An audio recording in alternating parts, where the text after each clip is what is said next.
자, 두 번째로 그럼 과학 분석의 종류는 어떤 것들이 있느냐?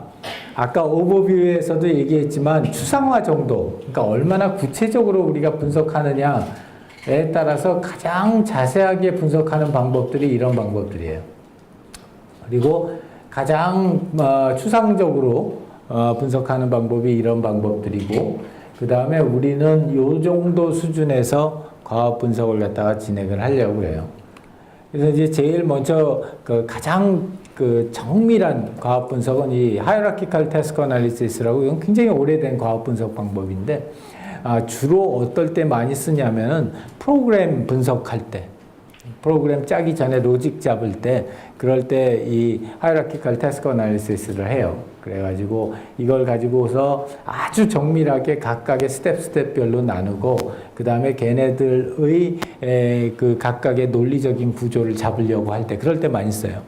프로그래밍 하는 사람들은 Hierarchical Task Analysis 많이 하고, 특히 구조적 프로그래밍 랭귀지 쓰는 사람들, 그런 사람들은 이런 그 태스크 애널리시스 할 때 Hierarchical Cluster Analysis 많이 하고요. 뭐 이런 아주 정밀하게 한다는 장점은 있는데, 단점은 뭐냐면 너무 정밀한 거예요. 너무 정밀해서 분석하다가 날 새는 거지. 그래서 정말 필요로 하는 아주 중요한 파트들은 오히려 간과하는 경우도 있고요.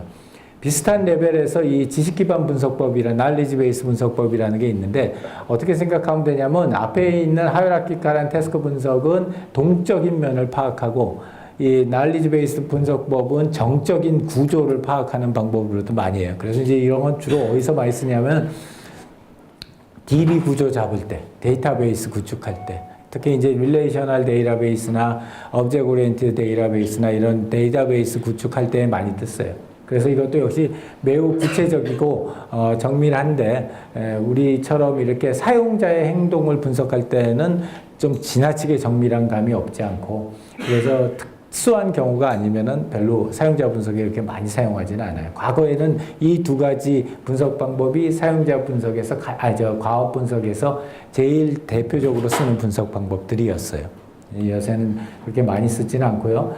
이제 가장 많이 쓰는 것 중에 하나가 또 우리 수업 시간에 할 것 중에 하나가 시나리오 베이스된 분석 방법인데, 시나리오 된 분석 방법은 이 옆에 있는 이런 말처럼 그냥 이렇게 주저리 말로 쓰는 거예요. 여러분들이 페르소나 써봤잖아요. 페르소나 썼을 때 그게 주저리 말로 쓰듯이 이 시나리오도 그냥 이렇게 주저리 어떻게 해서 뭘 쓰고 어떻게 해서 뭘 쓰고 이런 형식의 시나리오를 쓰는 건데, 허접하잖아. 굉장히 허접할 것 같은데 이게 굉장히 큰 장점이 있어요. 퍼스널랑 비슷한 장점인데, 가장 큰 장점 중에 하나는 이해하기 쉽다는 거. 그리고 분석의 결과를 굉장히 분석 초기에 만들어낼 수 있다는 거. 그 다음에 그걸 갖다가 계속해서 업데이트하기가 굉장히 쉽다는 거. 그런 측면 때문에 이 시나리오 분석들 굉장히 많이 사용하기 시작했고요. 그래서 여러분 요새는 대부분 이렇게 특히 이제 신상품이나 또 선행 계획이나 이런 거 할 때 최종 목표로 가져가는 게 유즈 시나리오 만드는 걸 목표로 가져가는 경우가 많아요. 근데 이제 그런 걸 할 때 이제 글로만 쓰면은 뭐 돈자랑을 못 하잖아. 그래서 이제 그걸 갖다가 애니메이션으로 만들기도 하고 뭐 영화로 만들기도 하고 이렇게 해가지고 시나리오를 표현하긴 하지만, 그 안에 있는 핵심은 이런 구체적인 사용의 사례를 보여주는 거예요. 구체적인 사용의 사례를 보여줘서 그걸 가지고서 우리 시스템 또는 우리 제품이 만들어진다면 아마도 이렇게 사용될 것이다. 그래서 그 구체적인 사용의 사례를 갖다가 제공을 해주는 거고요. 그걸 갖다가 이제 조금 그게 이제 너무 구체적이고 스페시픽하니까 그 시나리오를 많이 만들 수는 없고, 그러다 보면 이 만들어진 시나리오가 가지고 있는 어떤 특징들을 모아서 걔네들을 약간은 추상화시킬 필요가 있겠다 해서 나온 게 이 시퀀스 모델이라는 거예요. 그래서 이제 시퀀스 모델은 여기 오른쪽에서 보는 것처럼 이런 그냥 화살표 쭉쭉쭉쭉 그어 내려가는 거예요. 화살표 쭉쭉쭉쭉 그려내가면서 각각의 단계별로 사람들이 뭘 했는지, 갖다가 이렇게 기술하면서 쭉 내려가는 게 시퀀스 모델이에요. 뭐 말이 그냥 거창해서 시퀀스 모델이지 그냥 간단하게 얘기하면 화살표 쭉쭉 긋고 사람들이 뭐 했나 보는 거예요. 그래서 그런 내용의 시퀀스 모델인데 이제 이런 인디비주얼한 각 한 시나리오당 하나의 시퀀스 모델이 나오는 거예요. 그래서 그 시퀀스 모델이 나오면은 여러 사람의 동일한 제품이나 서비스를 사용하는 여러 사람의 이 개인적인 그런 시퀀스 모델을 모아서 컨솔리데이트 된 시퀀스 모델을 만들어요.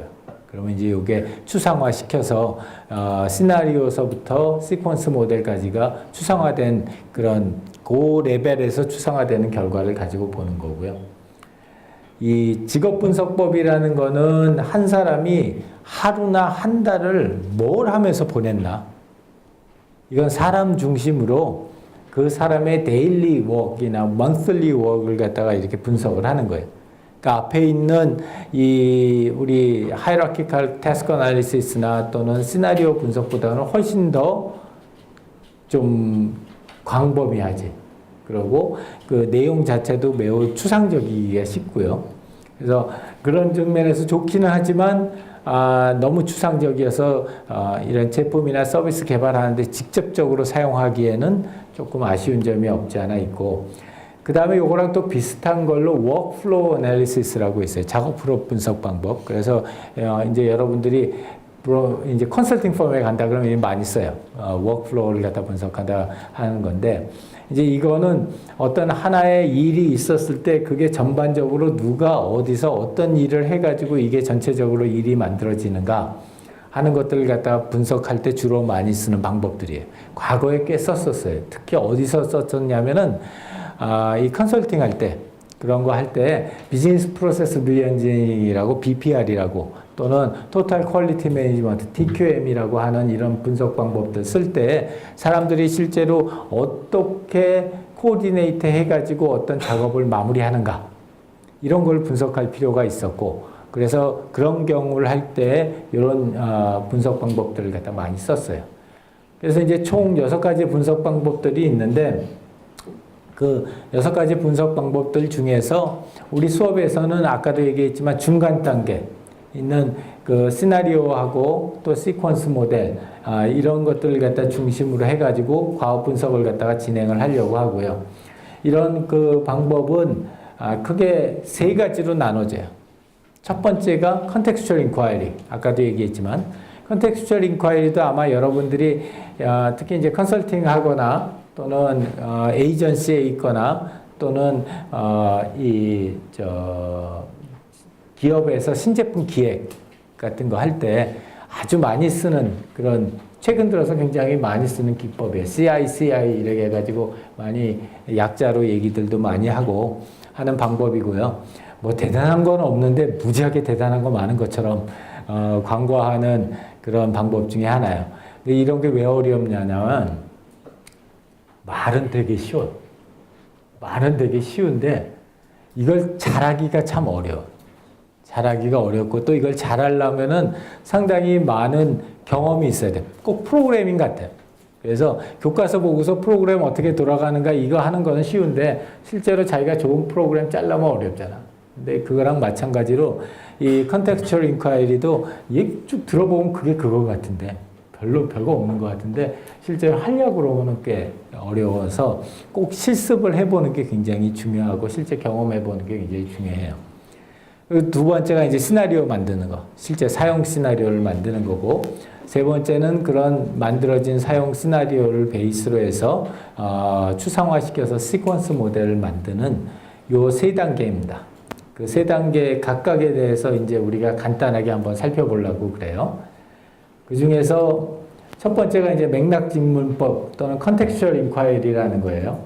이 한마디로 엄청난 삽질이야. 그러니까 뭐 자식이 있으면 하지 말라고 하고 싶은 그런 일 중에 하나고, 근데 재미있어. 재미있긴 상당히 재미있고요. 결국 그냥 한마디로 얘기하면 contextual inquiry라는 게 뭐냐면은 그 상황에 가서 사용자가 사용하는 그 상황에 가서 사용자가 어떻게 사용하는지를 관찰하고 왜 그렇게 사용하는지를 물어보는 거. 그냥 그게 컨텍스처 인콰이리예요. 별거 없어.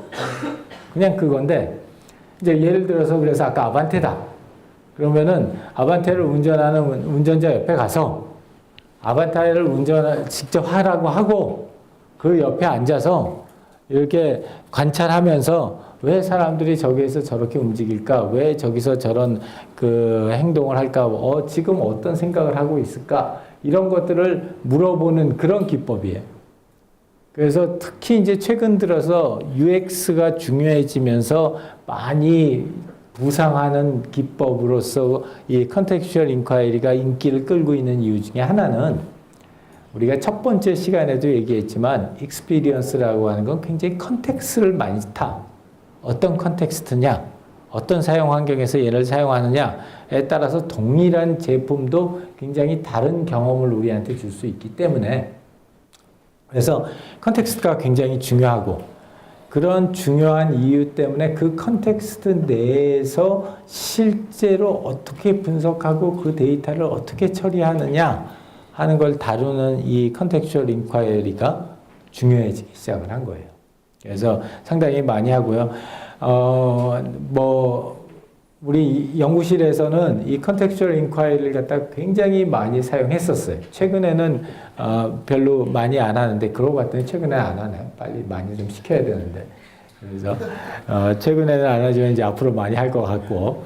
근데 그 컨텍스추얼 인콰이리를 우리는 언제 많이 썼었냐면 예전에 이제 에스모 전자하고 이 핵심 그 제품들에 대한 글로벌 UX KPI를 만드는 작업을 했었댔어요. 그러니까 무슨 얘기냐면 어떤 핵심 제품들에 대한 에스모 전자 제품의 그 피처는 사용자한테 어떤 경험을 줘야 된다. 라고 하는 걸 만들어 놓고 그 경험을 계속 줄 수 있도록 제품 개발하는 과정에도 계속 인풋을 주고 그 다음에 그게 끝나면은 그걸 갖다가 실제로 평가할 때도 이걸 진짜 제품을 만들어서 시장에 내놔야 되나 말아야 되나 이런 걸 갖다 평가할 때에도 이 컨텍스추얼 인콰이리 방법을 갖다가 쓰는 그런 연구를 갖다 했었어요. 그런데 이제 그때 우리가 대상으로 했던 4가지 그 핵심 제품이 뭐였냐면 그때 핸드폰이지. 핸드폰하고 그 다음에 MP3 플레이어, 그 다음에 TV, 그 다음에 냉장고 이렇게 해가지고 4가지 제품을 갖다가 선택을 해서 우리가 컨텍스추얼 인콰이리를 했어요. 무식하면 용감하다고. 이게 국내를 갖다 이렇게 쫙 해보니까 이게 뭔가가 되는 것 같은 거야. 그러니까 이제 에스모전자랑 같이 이렇게 얘기를 하기를 전 세계 글로벌 마켓이 있는데 글로벌 마켓을 갖다가 한 6개로 나누고 그 6개 글로벌 마켓에서 각각 이 UX KPI, 4개 제품에 대한 UX KPI를 만들자. 그래서 이게 너무 재밌겠다 하고서 이제 시작을 했어요. 시작을 해가지고 그 중점 마켓이라는 게 막 이런데 인디아 그러니까 동남아시아 베이스가 인디아였고 그 다음에 유럽향의 본부가 프랑크푸르트에 있었고 그 다음에 이제 미주향 본부가 샌프란시스코에 있었고 그 다음에 일본 마켓 따로 있었고 중국 마켓 따로 있었고 막 이랬댔어요. 거길 다 가서 그 4가지 제품이 실제로 어떤 상황에서 글로벌 그 커스터머들은 어떻게 사용하나 죽는 줄 알았어. 나중에 비행기를 타고 돌다 보면은 내가 이게 지금 어느 시간대에 내 몸이 어느 시간대에 맞아 있는지 잘 모르는 거야. 이게 왼쪽으로 뺑뺑 돌기도 하고 오른쪽으로 뺑뺑 돌기도 하고 이러니까 굉장히 재밌었어요. 예를 들어서 또 하라 그러면 안 하겠지만 굉장히 재밌었는데 예를 들자면 이런 거예요. 인도를 갔는데 맥도날드에 인도 뉴델리에 있는 맥도날드의 그 사용자하고 같이 이제 젊은 사람들이 핸드폰을 갖다 어떻게 사용하는가를 보는 컨텍스추얼 인콰이리를 갔어요. 갔는데 일단 제일 놀란 게 인도 맥도날드 앞에는 총을 찬 경비원이 지키고 있어. 지금도 그런지 모르겠는데 하여튼 그때는. 그러고 그 총을 찬 경비원을 걔네들이 패스를 시켜줘야지 맥도날드에 들어가서 햄버거를 사 먹는데, 그걸 패스를 하는 걔네들의 기준이 뭐냐면 얘가 햄버거 사 먹을 만한 돈이 있는 애냐 없는 애냐, 이게 기준이잖아. 근데 그런 기준을 맞추기는 제일 좋은 방법 중에 하나가 내가 핸드폰을 몇 개 다 가지고 다니느냐.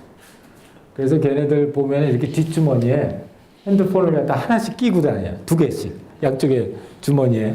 이렇게 해가지고, 그게 말하자면 부와 권력의 상징인 거예요.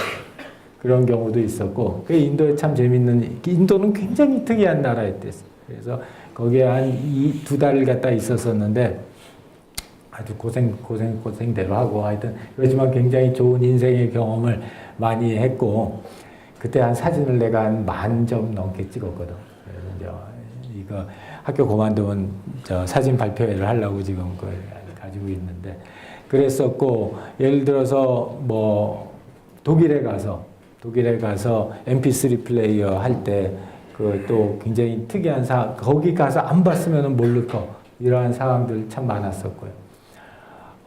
러시아도 참 그 굉장히 특수한 그 사용 행태를 보이는 사람들이었고, 그래서 뭐 이런 것들을 갖다가 할 때, 그럴 때 할 수 없이 거기 가서 정말로 그 나라에서 그 환경에서 사람들이 어떻게 사용하는가, 이런 걸 분석하기에 굉장히 좋은 방법입니다. 4가지 원칙이 있어요. 첫 번째는 뭐냐면은 당연히 컨텍스트죠. 그래서 뭐 다른 말 다 빼고 실제로 사용자가 실제로 사용하는 그 환경에 가서 보는 거예요. 그래서 뭐 예를 들자면 우리가 그때 이 러시아의 젊은 사람들이 MP3 플레이어를 어떻게 사용하나를 보기 위해서 이제 로컬 에이전시한테 미리 이제 이런 사람을 갖다 찾아달라라고 리퀘스트를 하면은 로컬 에이전시가 이제 적당한 사람을 갖다 찾아줘요. 그럼 그 사람 같은 경우에 우리 모스크바 시내에서 만나서, 보통 모스크바 사람들이 웬만한 사람들은 시내에서 못 살고 대부분 한 시간 반 떨어진 데서 사는데, 이제 거기까지 뭐 굉장히 다양한 교통수단을 이용을 해서 움직여서 거기까지 가요. 그러면 이제 그 과정을 계속 같이 따라가면서, 어디서 어떻게 MP3를 사용하는지, 또 그 사람 집에 가서 어떻게 충전을 하는지, 그리고 자기가 들은 음악을 갖다가 자기 컴퓨터하고 어떻게 싱크하는지, 이런 것들을 갖다 보려고 실제로 방에까지 다 들어가고 그런 일을 했었어요. 그래서 실제 컨텍스트에서 보는 거 굉장히 중요하고요. 두 번째는 파트너십이 두 번째 중요한 원칙 중에 하나예요. 그게 뭐냐면은 유저가 나의 그 관찰 대상이 아니라 나랑 같이 이 분석을 행하는 파트너다 이거죠.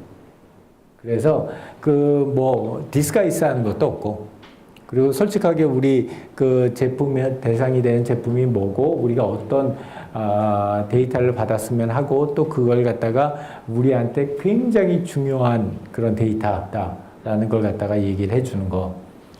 세 번째는 인터프리테이션이에요. 인터프리테이션이라고 하는 거는 그러니까 로우 데이터, 사람들이 이제 움직이고 사람들이 말하고 하는 걸 갖다 소위 말하는 스크립트를 다 떠요.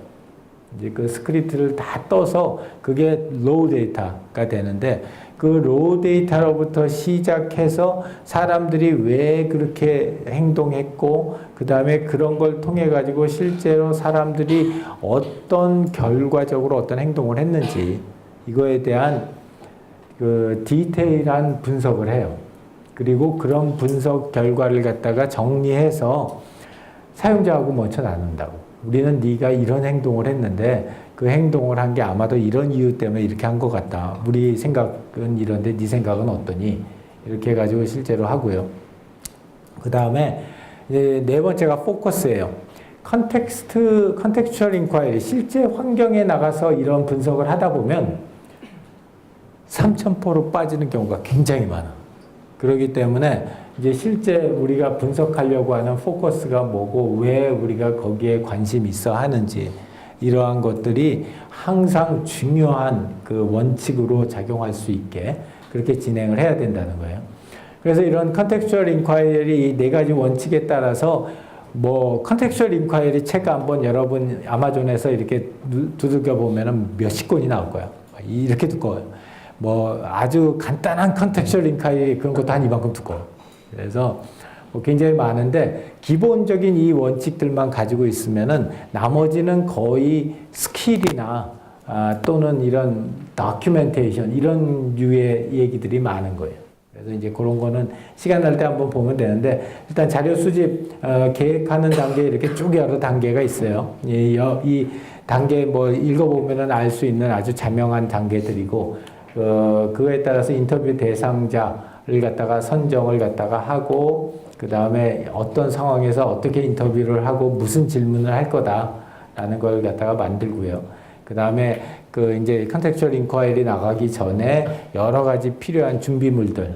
이제 이거는 본격적으로 소위 말하는 이제 돈 받고 하는 데서들 하는 방법들이에요. 그래서 이제 나가기 전에 이런 그 현장 조사 컨텍스츄얼 인콰이리 준비물들 다 만들고 그 다음에 보통은 이제 소위 말하는 선정 기준표라고 그러고 이제 영어로는 스크리닝 테스트라고 그러는데 그 이제 특히 이제 외국 같은 거 나갈 때는 우리가 직접 리크루팅을 못 하잖아요. 그러니까 이제 에이전시에 우리가 이런 사람들을 갖다 요구한다라고 하는 그 스크리닝 하는 테스트를 줘요. 그래서 이 사람을 맞춰가지고 우리한테 와라.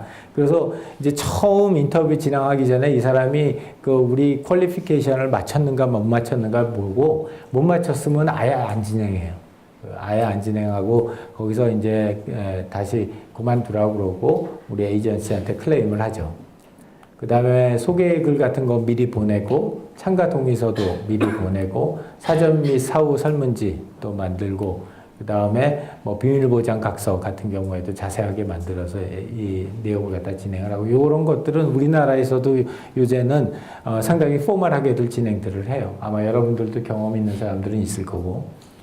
그 다음에 실제로 이제 방문해서 일반적인 뭐 한 2시간 정도 해요. 한 번 할 때. 그리고 너무 무대기로 이렇게 몰려가는 거는 별로 바람직하지 않아요. 그러니까 이제 한 팀에 우리 6명이다. 6명이 다 몰려감으로써 뭐 이렇게 팀워크를 과시하겠다. 그거 안 좋다고. 왜냐하면은, 그 상대방 입장에서 보면 생판 모르는 사람이 갑자기 6명이 와가지고 나를 360도로 딱 에어싼 다음에 마치 동물원 뭐 보듯이 우리를 보는 거잖아. 그래서 보통 많이 이야기하는 거는 2사람이 가라 그래요. 왜 2사람이냐면 한 사람은 인터뷰를 리드를 하고 한 사람은 비하인드에서 그 사람의 행동을 적고 또 인터뷰 내용을 갖다가 적는 사람으로서 한 사람 정도를 갖다가 얘기를 하고요. 이걸 비디오 테이핑을 다 하기는 하지만 내가 그냥 일반적으로 얘기하면 비디오 볼 시간이 거의 없어요. 그래서 비디오 테이핑은 정말 일사유사시에 우리가 백데이터로 비디오 테이핑을 하는 거고 대부분은 그때 적은 그 노트, 필드 노트라고 그러는데 그 필드 노트에 의존하는 경우가 99.9%예요. 그래서 이 필드 노트를 갖다 이제 작성하기 위해서 한 사람이 가요. 그래서 이제 2사람이 가고 전체 뭐 한 인터뷰 시간은 1시간에서 한 1시간 반 정도 걸리고요. 이제 다른 거는 실제로 우리가 보려고 하는 컨텍스트가 굉장히 여러 장소에 여러 트랜지션이 있는 경우 그런 경우에는 뭐 하루가 걸릴 때도 있고 반나절이 걸릴 때도 있고 그래요. 근데 이제 대부분 같은 경우 스테이셔너리하게 한 장소에서 하는 경우에는 한 2시간 정도 하고요. 뭐 인트로덕션 하고 주제로 넘어가고 뭐 인터뷰하는데 실제로 어떻게 해야 되고 랩업 어떻게 해야 되는지 뭐 이런 건 일반적인 인터뷰 기법들이라고 생각하면 되고요. 자세한 건 우리 교재에 열심히 써놨으니까 그 교재 내용을 갖다 참고하기 바라고요. 그 다음에 이제 중요한 것 중에 하나가 여러분이 이제 인터뷰를 하고 나면 그때는 굉장히 이렇게 머릿속에 선명해서 내가 여기서 굉장히 큰 발견을 했다. 또 이것들이 이게 정말로 중요하다. 막 이런 생각을 하다가 내가 설마 이런 걸 잊어버릴까 싶은데 48시간만 지나가면 거의 기억이 안 나요. 몰라 내가 늙어서 그런지 하여튼 거의 기억이 안 나. 그래서 제일 중요한 것 중에 하나는 컨텍스츄얼 인콰이리 할 때는 꼭 제일 첫 번째, 그날 한 거는 그날 저녁에 꼭 정리를 하는 거예요. 컨텍스츄얼 인콰이리 할 때. 그래서 나 같은 경우에는 주로 어떻게 하냐면 출장을 다니니까 출장 다니는 비행기 안에서 대부분 정리를 해요. 대부분 정리를 하고 그러고 다음 사이트로 옮기고 다음 사이트로 옮기고 그런 식으로 하고요. 인터뷰할 때 유의해야 할 사항들 이렇게 쭉 적어놨는데 이거는 인터뷰할 때뿐만이 아니라 대인 관계를 만들 때 그냥 일반적으로 유의해야 할 사항들 쭉 있는 거예요. 그래서 그것도 얘네들 중에서 중요한 거는 우리가 교과서에 좀 자세하게 다뤄놨으니까 좀 더 자세한 사항은 우리 교과서를 보면은 돼요. 그래서 이제 거기까지가 컨텍스추얼 인콰이리. 그래서 컨텍스추얼 인콰이리도 아까도 얘기했지만 책 한 권이고 그리고 실제로 진행하는 과정은 굉장히 프로페셔널한 그런 절차를 거쳐서 진행을 하기 때문에 이제 특히 여러분들 나중에 이제 회사에 가서 선행 기획 같은 걸 할 사람들이 있거나 또는 이제 대학원에 가서 자기 연구 토픽을 갖다가 처음에 주제 탐색을 할 때 그럴 때 이 컨텍스추얼 인콰이리 방법을 갖다가 쓰면은 상당히 많은 도움이 될 거예요.